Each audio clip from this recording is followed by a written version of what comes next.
Stove on చేసుకొని cooker పెట్టుకొని mutton curry కోసం కుక్కర్ పెట్టుకొని కుక్కర్ హీట్ అయ్యాక ఆయిల్ వేసుకోండి. ఆయిల్ హీట్ అయ్యాక ఆనియన్స్ వేసుకోవాలి. బాగా బ్రౌన్ కలర్ వచ్చేంత వరకు వేయించుకోవాలి. ఉల్లిపాయలు వచ్చేంత వరకు వేసుకొని అల్లం వెల్లుల్లిపాయ పేస్ట్ యాడ్ చేసుకోవాలి.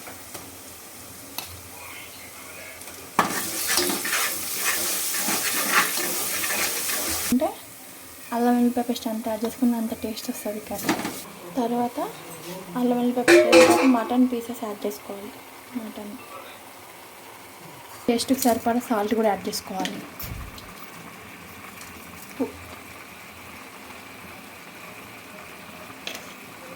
అన్నీ యాడ్ చేసుకొని అది తిప్పుకోవాలి.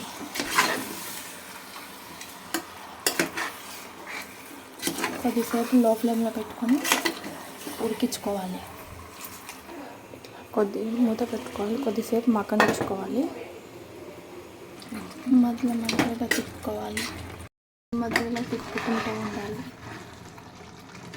ఇలా వాటర్ ఎగిరేంత వరకు ఉంచుకొని కారం యాడ్ చేసుకోవాలి.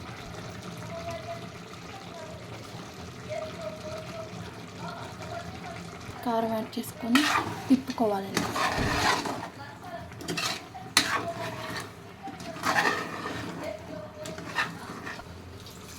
తర్వాత వాటర్ యాడ్ చేసుకోవాలి. 2 గ్లాసెస్ వాటర్ యాడ్ చేసుకోవాలి. వాటర్ యాడ్ చేసుకొని 7-8 విజిల్స్ వచ్చే వరకు ఉంచుకోవాలి.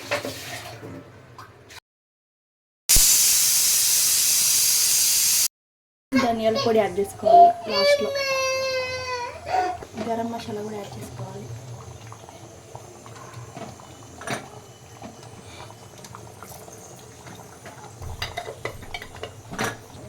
ఇవన్నీ యాడ్ చేసుకొని 2 నిమిషాలు ఉడికించుకోవాలి.